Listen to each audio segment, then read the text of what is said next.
The number one question I get asked is, can I still generate leads without cold calling and without door knocking?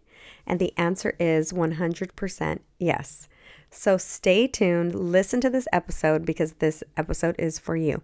But before you do that, I wanted to announce, because I'm so excited, our next open house challenge is around the corner. It's a 3-day open house challenge, and it begins Monday, April 29th, Tuesday, April 30th, and Wednesday, May 1st. So remember, get in there, register for the challenge. It's free, and these challenges, you guys, are meant to challenge you yourself to get out there and book your open houses. I hold you accountable to get them booked. And then once you book an open house, then I show you exactly what to say at your open houses, and you will learn how to not just generate buyer leads, but seller leads. So don't forget, register for the challenge, and you're going to have the opportunity at the end of the challenge to join my community. And that's where we dive deeper, because it's one thing to get out there and learn the system and go out there and apply it. But then it's another to be able to bring it back and get coaching on it and role play and just really perfect it. So I would love to see you guys in there. It's a community, and it's an ongoing community that you guys can come back to and get help and coaching whenever you need. So don't forget, register. The link is going to be in the show notes, and I can't wait for you to listen to this episode.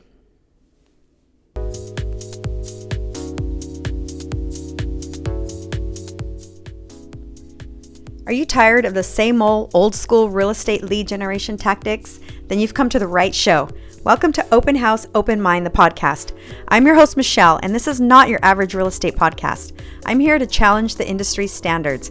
You won't find pushy, salesy bro tactics here. There's a better way to do business without that icky feeling, so that buyers and sellers are coming to you instead of you chasing them. So if you're ready to challenge those traditional standards with me, to fill your database, to learn mindset hacks that challenge your own limiting beliefs, and to take actionable steps to improve your open house experience, then stick around. Let's get you some consistent income in the business you worked so hard to get licensed in. And let's have some fun while we're at it.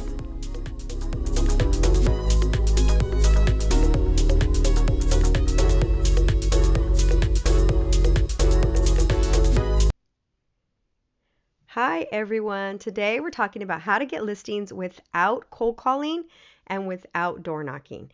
If you're here, it's because you want to know how to generate leads without doing the things that make you feel icky, right? And cold calling and door knocking is one of them. At least it was for me. And if you're here, I know that you probably don't like it either. If you're new and you haven't tried those ways, but you're just like, oh, that just doesn't seem like it would be something I would like.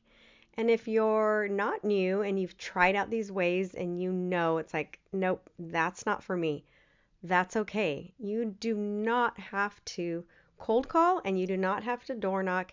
You do not have to do the things that don't make you feel good doing them, because everyone's going to feel that energy, right? And you're just not going to get out what you put into it because you're not liking it.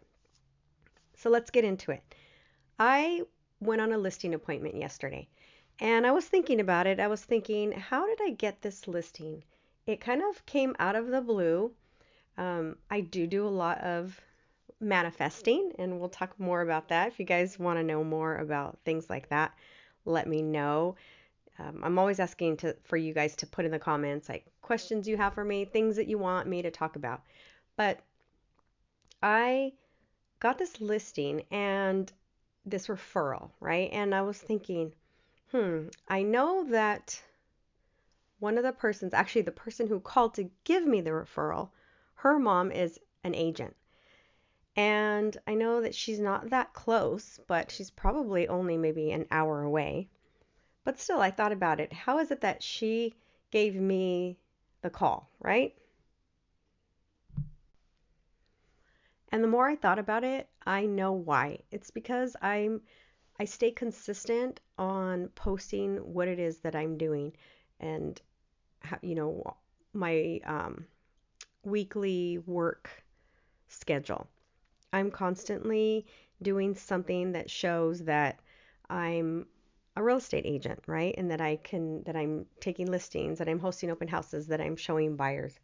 So without having to go on there, go on social media, or just ask somebody, who do you know that wants to buy or sell real estate? I don't do any of that. That's not anywhere on any of my messaging.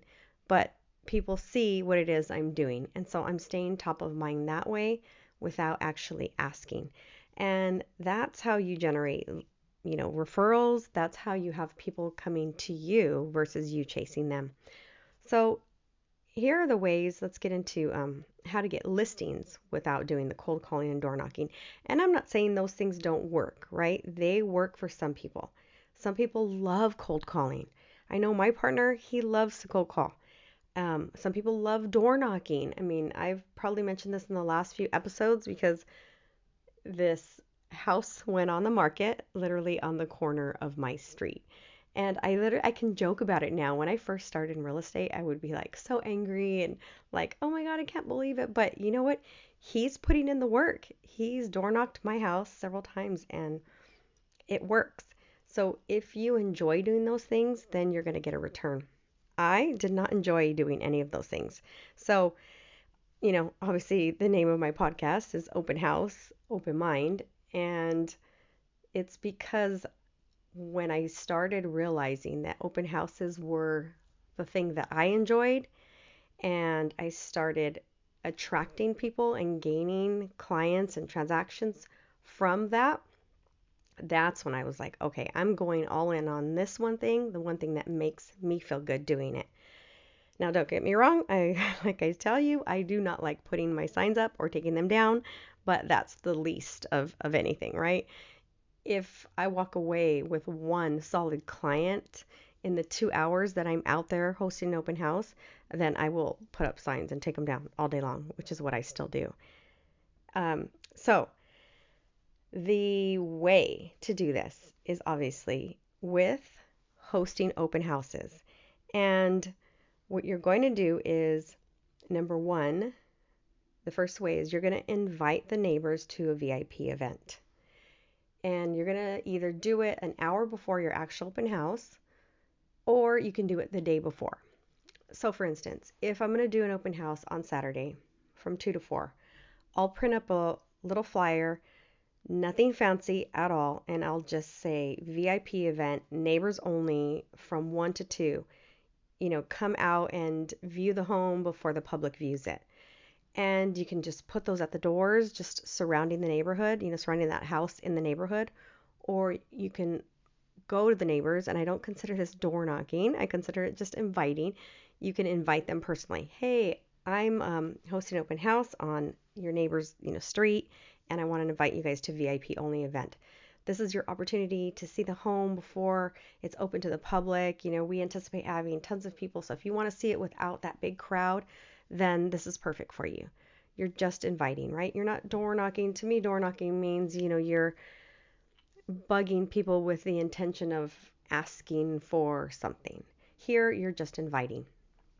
You can also do it the day before. You can say, on Friday, from 5 to 6, come after work. I'll have some light refreshments, a little happy hour event for neighbors only. That is the perfect way to get to know all those neighbors in the area that you're hosting the open house, and you're able to talk to them versus when you have that open house open to the public and those neighbors are coming in. A lot of times agents will dismiss them because they will literally come in and say, oh, I'm just the neighbor. Sorry, I'm just being nosy, right? Hence, that's why we label them the nosy neighbor. But if you have an opportunity to talk to them one-on-one and without, having the public come in, you can really, really gain some insights by finding out when they want to make their next move. And everybody has a next move. So that would be your first one.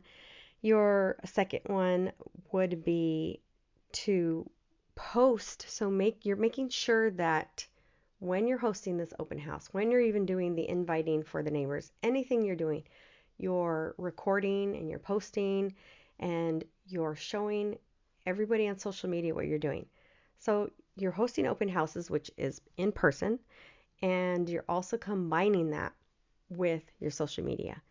So when you combine those two things, it's so, so powerful. And when you just focus on that one thing, like let's say you're going to host an open house on Saturday and Sunday. You can literally say, you know what, on Saturday, I'm focusing only on generating listings. And on Sunday, I'm going to focus only on generating buyers. Now, that's not to say you're going to get both days. But if you walk in with that mindset of like, today, I'm going to just see how many listing leads I can get, and you're just focused on that, I promise you, you will start to attract that. And then once you guys are consistent and you do this every weekend, and maybe you can't do it every weekend, but try your best. Try to do it at least 3 times a month. Do them during the week. If you're consistent and you do this about a year straight, then you won't always have to do open houses. So people will say, well, I don't really like open houses. I don't want to do that and spend my weekends all the time. This is just to build the foundation of your business. So if you're struggling, if you're new, this is to build the foundation. And if you're posting every weekend, every time you do an open house, and you're combining that with your face-to-face interaction, you're going to gain confidence. You're going to gain so much traction with the people online, with your sphere of influence, seeing what you're doing, that eventually you're going to end up having referrals. You're going to get referral calls out of the blue. And that's when you can take a break from doing open houses. You can start getting these referrals. But any time that you need to generate business, you can always fall back on open houses, because you will have built that foundation and the confidence, and you'll know exactly what to do, what to say when people come in. And I promise you'll be able to have a thriving business without cold calling and without door knocking. That's what I have for you guys today. So go out there, book some open houses, and come back with an open mind.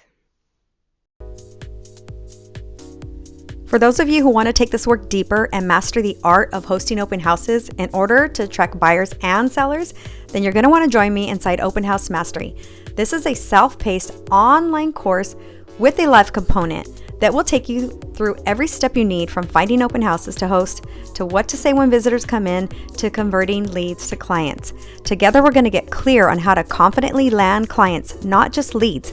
On top of all that, when you join Open House Mastery, you get access to my bonus follow-up system, plus my fun buyer manifesting exercise, where I teach you how to coach your buyer clients on manifesting their dream home. Also, you get to join my student-only community, where you get coaching from me once a month, where we master the non-salesy script together. So if you're ready to build a strong foundation in your real estate career and make more money this year, then join Open House Mastery. Link is in the show notes, but get in quick. You won't want to miss this month's live coaching. See you there.